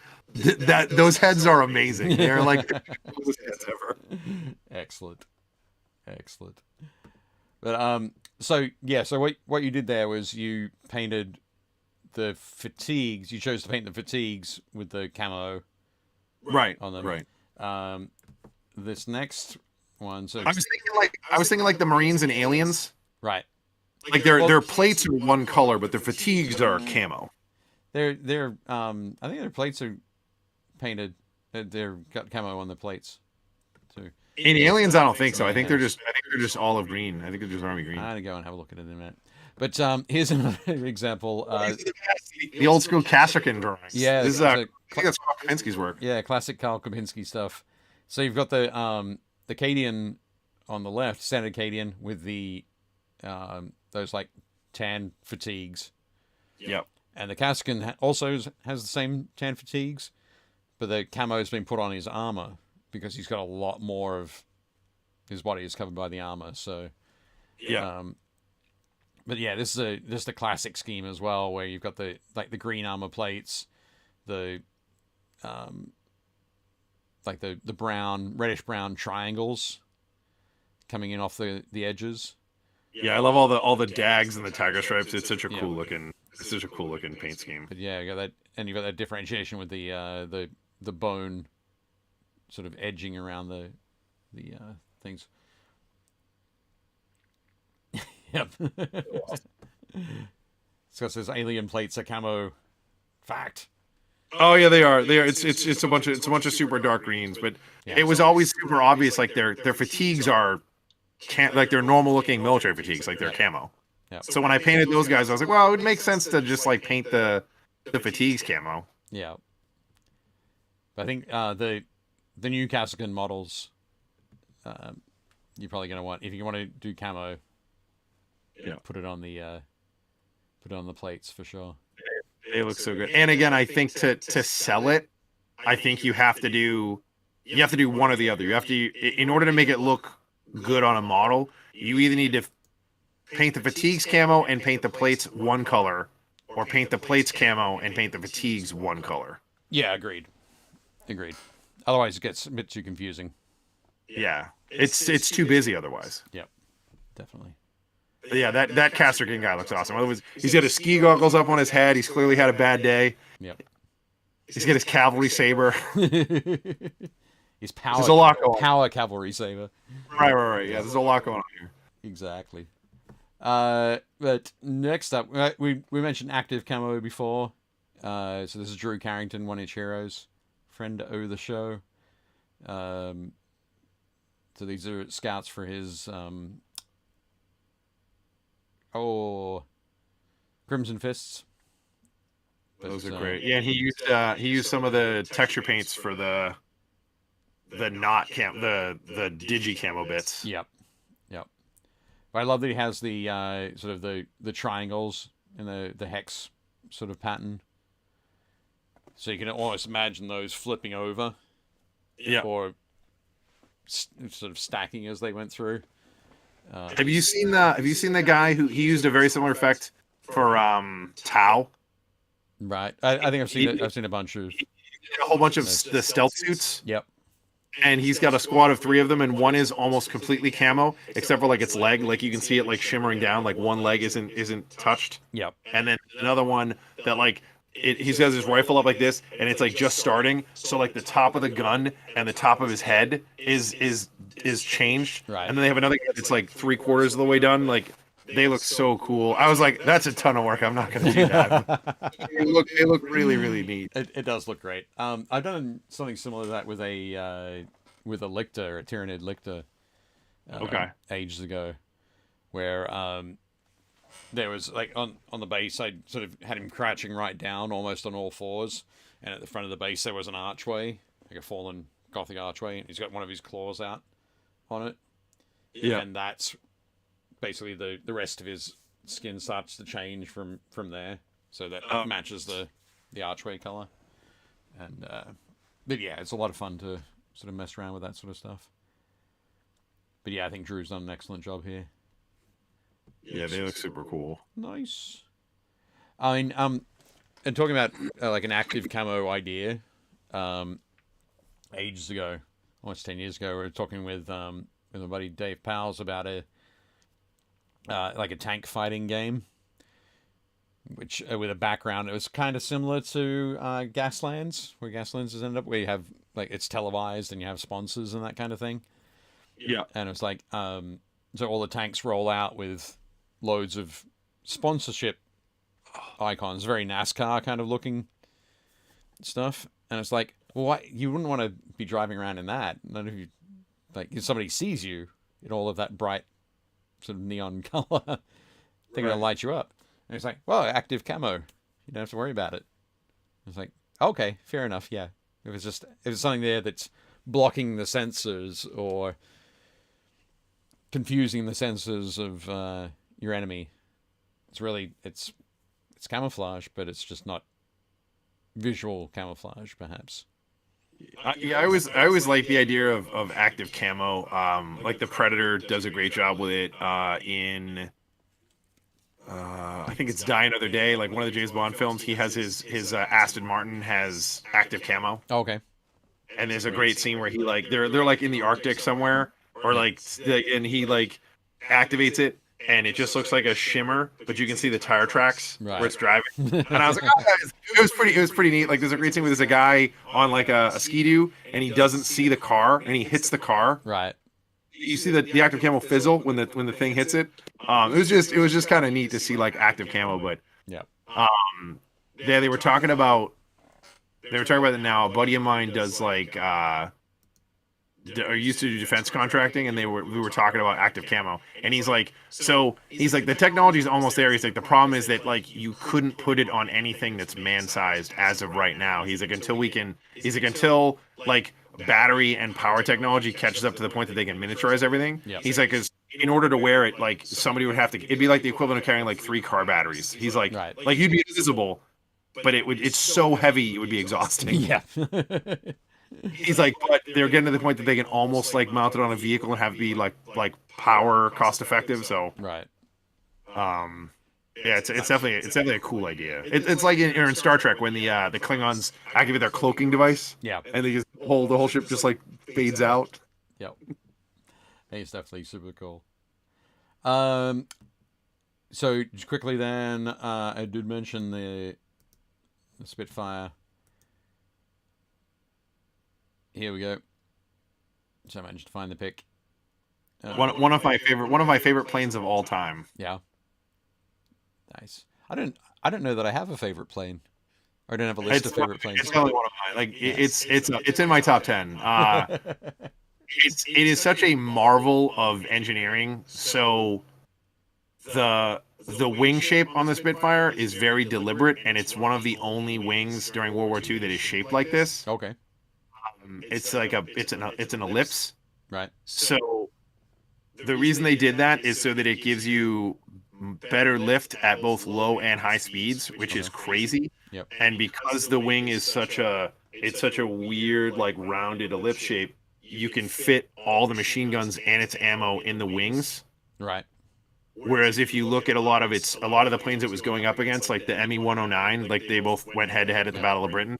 The ME-109 has its 2 guns mounted above the propeller in front of the cockpit. Okay. And there's a timing mechanism, so it doesn't shoot its propellers, but its guns are there. And then when it shoots, also you can get exhaust fumes that can stick to the cockpit. Right. Okay.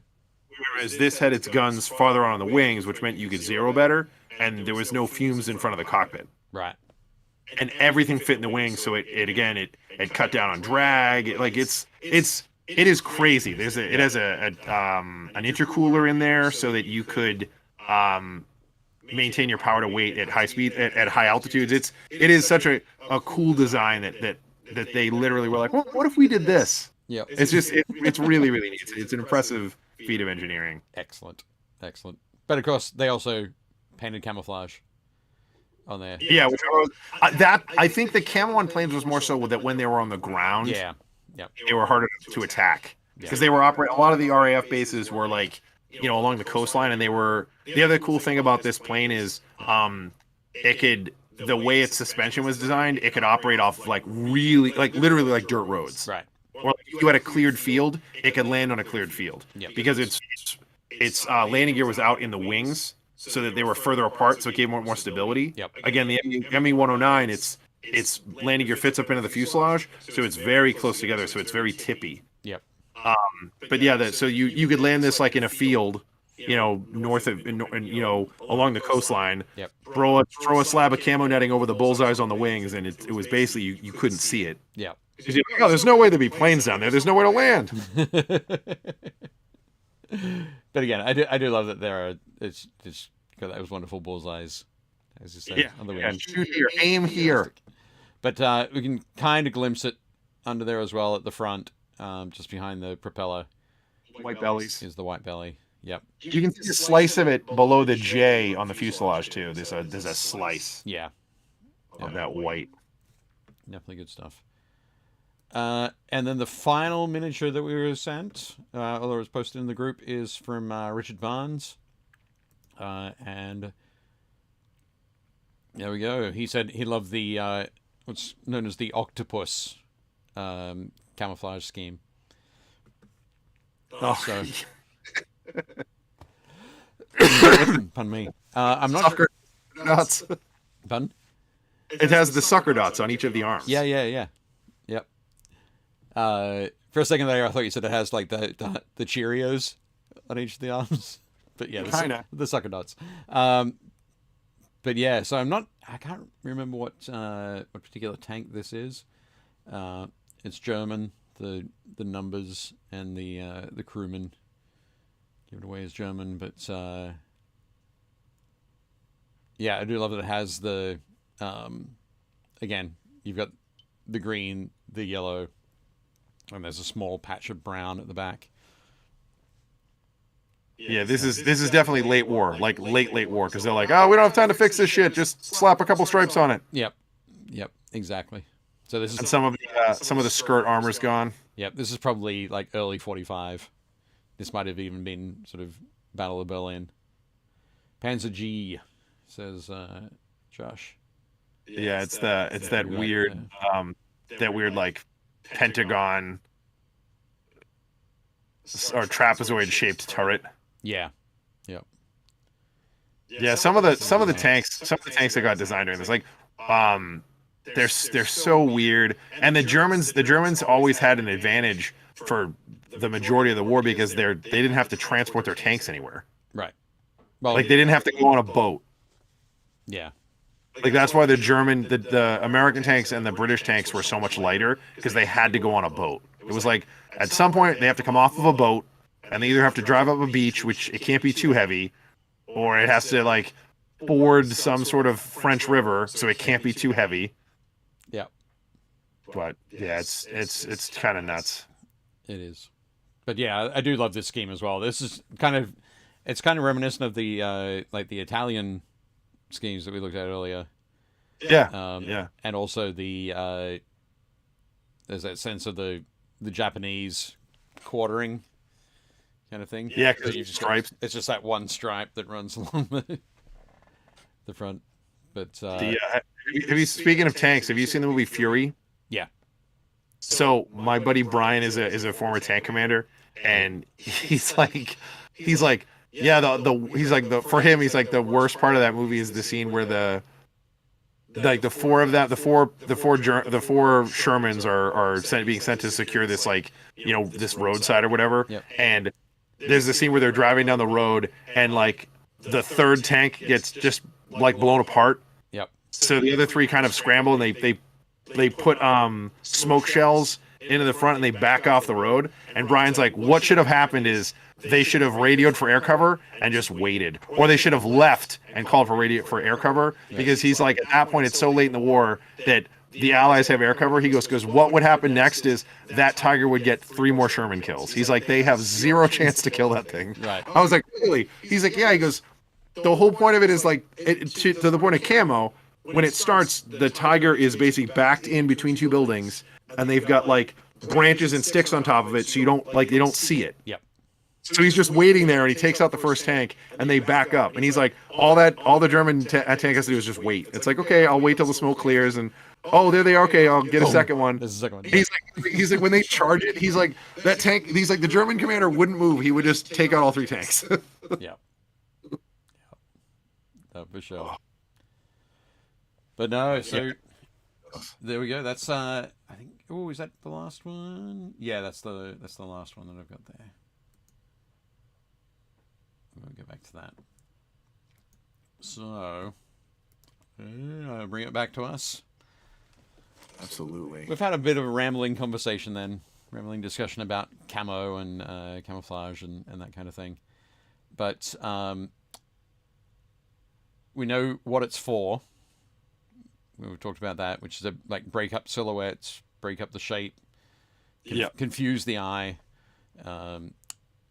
So those are things that I think people can take into account when they are painting miniatures. When they're painting their models, make sure that they are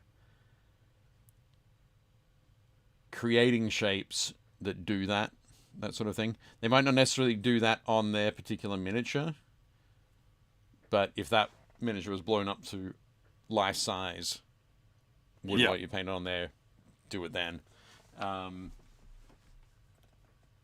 I think that with Guard coming out, I think you're going to get a great opportunity to really use camo, because when you think about 40K and you think about the forces of the Imperium, most of the Imperium doesn't use camo. Space Marines basically don't use camo. Sisters of Battle don't use camo. Imperial Knights don't use camo. The Mechanicus does not use camo. The Leagues of Votan don't really use camo. They're not Imperial, but they don't use camo. Tyranids, I mean, again, you could do some like biological camo, I guess, but not really. Orcs, unless you're playing, Snickrot. Blood axes? Yeah, unless you're like Snickrot or Blood Axes, like not really. And even then, it's more like an affectation. It's not really because their camo is good. Cultists, I mean, I guess you could do cultists if you wanted to. Yeah. And then, but like with Guard coming out, it's kind of a cool opportunity to do, like you said, that German off the line kind of look, where it's like, okay, these are all STC templates. Like, it's supposed to, the STC instructions say it's supposed to be these 3 colors: a mustard, a brown, and a green.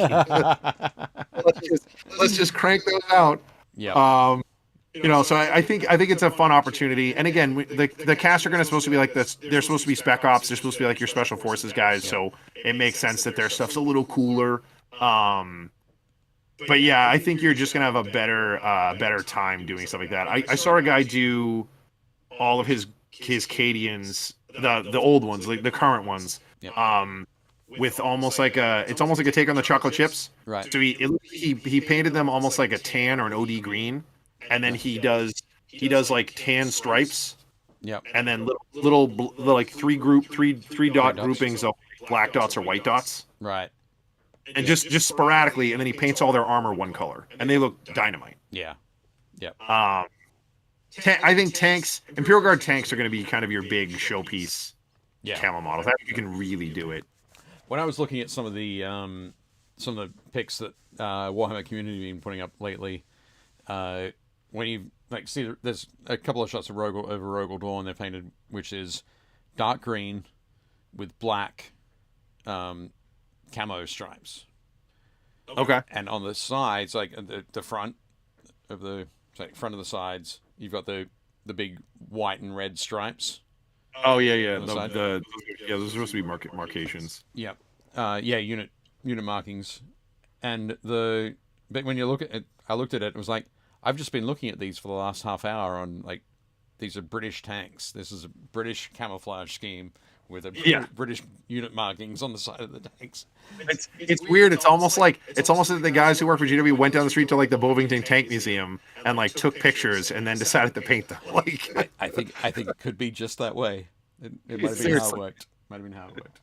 oh, Just quickly as well, I just remembered I have this guy up on my Tanith guys. yeah. Yeah, again, like it looks great. Like if you look at it really close, you're like, oh, there's a bunch of Ys and some brown like blobs, but at a distance, that's all you want. Like from that point, it looks amazing. I mean, that's a little too far away, but yeah, like but I mean, that's what you want camo to look like. It's just supposed to have the illusion of camo. It doesn't even need to really be camo. It just needs to read as camo on the tabletop. Exactly. And I also think that because it's 40K, you can get away with some really wacky like color choices. Yep, for sure. The with this one, those Ys, the white Ys are from I guess a lot of the like the Tanith models, the 6 Tanith models. A lot of them are on trees or have trees on the base, that kind of thing. And I painted mine white, my trees white. So I just wanted to echo that in all of their sort of camo scheme. I really hope that with the new Guard release that they do like kind of like what they did for Space Marines, where you can buy like the Blood Angels kit or the Space Wolves kit or the Yep. and they'll have like unit boxes that you can buy to upgrade your guys. So you can buy like an Armageddon box that has all like the Armageddon masks and maybe a couple trench coats for like officers, and then have like a Talarn kit that has like all like guys with like goggles and like the head wraps and stuff like that, and then do you could even do a what did we get the other day? Some guy traded in a box of Vestroyan snipers. Okay. Yep. So the first Shakos and with like the goggles and like the last guns. Yep. But I would love to see like a Tanith kit that's like more like bare heads and like cloaks and stuff. Yep. I mean the Tanith they're super fun. I'm just going to suggest that if you do want to see that, don't hold your breath for Games Workshop to do it, but definitely check out Victoria Miniatures. Did she have some Tanith looking dudes? She's got some fantastic, border world rangers, something like that. But she's got some great Talan stuff as well. She's got a great mix of stuff, but definitely check those out. I think that'd be cool. Nice. But yeah, crazy thing is, this week we talked a lot about, we looked at a lot of tanks. I guess we didn't talk too much about the tanks, but we looked at a lot of them. And next week is... It's Thanksgiving. Thanksgiving. It is. So be prepared to stick your pictures of tanks of all shapes and sizes into the comments on the Facebook group. A couple of weeks ago, I think I was able to switch the Facebook group to... It's still a private group, but it can be found when people search for it. So make sure you share it with your friends. You deactivate our active camo. Yes, it's just regular camo now. Or it's somebody's. It's Mark Zuckerberg standing at the door going, "Nope, sorry, mate, can't come in." I think the other reason why I think you've seen people kind of get it from camo in the modern world is like now that you have like radar and stuff and you can see things. Right. Like you're like, oh, that plane's camo. It's like, well, yeah, but I know that it's there. Which is why now you have stealth is like the new thing. It's like, well, it has all these weird shapes and angles, and which I guess is kind of camo because the whole it's doing the same thing. It's just a different take on it. But yeah, you don't know whether it's a bomber or a flock of birds. There's I don't know if this would technically count as camo, but have you seen the Reaper? So Reaper has some minis that are supposed to be like an invisible wizard. Okay. So it's the same wizard that they make, only they made him in clear plastic. Oh, okay. For a second there, I thought you were going to say only they made him just as the base with footprints in it. Yeah, this is him. Yeah. Looks great. When are you going to put him on a base? I have to paint his base. Yep. But it's a pretty cool idea. So you can take the guy that's clear. Yep. And the idea is that you'd have your wizard painted, and then whenever he turns invisible in the game, you just switch him, and you're like, oh, okay, he's invisible now, so the DM knows, and there's some cool stuff like that. But yeah, that was random. Where'd that come from? Like we're talking about like camo and stealth. Like I was like, oh, it's kind of we're talking about like active camo and like invisibility is like the fantasy world of active camo. So right, nice, cool. All right, so Thanksgiving next week. Yep. Do we have? Did he have a? We haven't come up with a topic yet for episode 20. I don't. I don't know. We could do. How about we come back and look at where we're at with our Horus Heresy forces?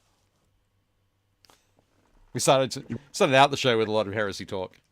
I'm happy to talk about heresy. Like, hopefully the Forces of the Imperium book will be out. Yeah. Yep. It might be. That's true. Fingers crossed. Call Eric and be like, hey man, like, what's up? Like, when is this coming out? But yeah, so well, yeah. How about we do that? We'll revisit heresy for 2 weeks from now. Okay. Yep. Be a nice bookend. Do that. But yeah, cool. All right. Okie dokie. You want to give everybody their homework? Their homework. Sorry. Why didn't I do this earlier in the show? I was too busy messing around with my microphone. That's what it was. But yes, so everybody don't forget to like, subscribe. Once the video is live and not in the chat, sort of thing, put in a comment. All that sort of stuff helps, apparently. To continue to grow, we're going to have episode 19 next week, 20th episode the week after. That'll be our penultimate episode for the year. 2 weeks after that, we will be back with the holiday special, which I think is the 13th of December. I think that's what we said, right? Because so we'll do next week is Thanksgiving. The 29th will be the season finale. Yep. We'll take the 6th off, and then we'll do the 13th will be the holiday show. Holiday special. Yep. And then we'll be off for the rest of the year until the 10th, I think? 10th of January. Yep. We're gonna take a break. I'm gonna head to Australia for a couple of weeks, get some sun and sand and surf. You gotta stock up on koala bears and kangaroos and Tim Tams. Nice. Yeah. Oh, you know what? What's something else we could do? If anybody's gonna be at PAX Unplugged, Dave and I will be there on Sunday for a painting event. Yep, we will. So people can swing by and hang out with us and ask questions live, and you know we can actually talk to you guys face to face. And that is the 4th, I think. The 4th, yeah. December 4th. All right. Yeah, so December 4th, Dave and I'll be there for most of the week, but Dave and I will be there on the 4th to do a painting thing specifically. Yep, so painting with Rick, Tabletop Santa, aka Rick Rolls America, aka Rick Tuck. I saw him refer. Fun. AKA Tabletop Santa. And I said that, but I heard him referred to as Rick Tuck the other day. Oh, nice. Yeah, Rick runs the TikTok accounts for like 60+ publishers in the gaming space. So yeah, Rick Tuck is awesome. But yeah, we'll be helping him out. Anyway, we're ready to. Have I got everything lined up? I think I've got everything lined up. Guys, thank you so much for joining us. Everybody, hope you guys had a good time, and we will talk to you guys next time. And as always, build, paint, play. Shut up and sit down.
Shut up and sit down.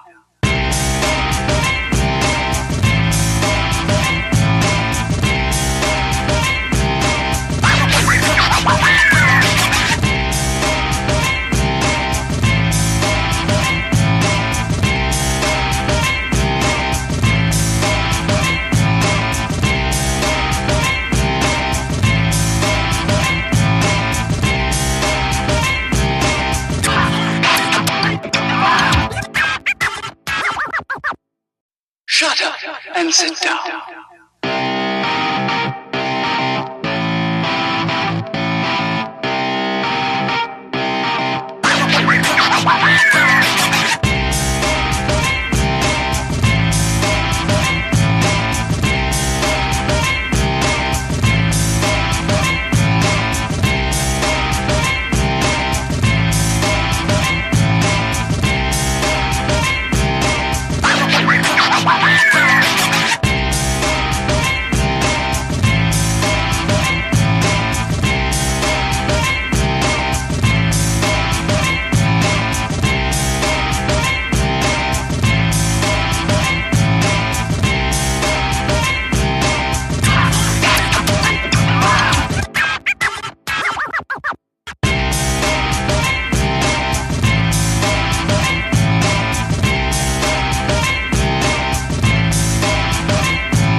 Shut up and sit down.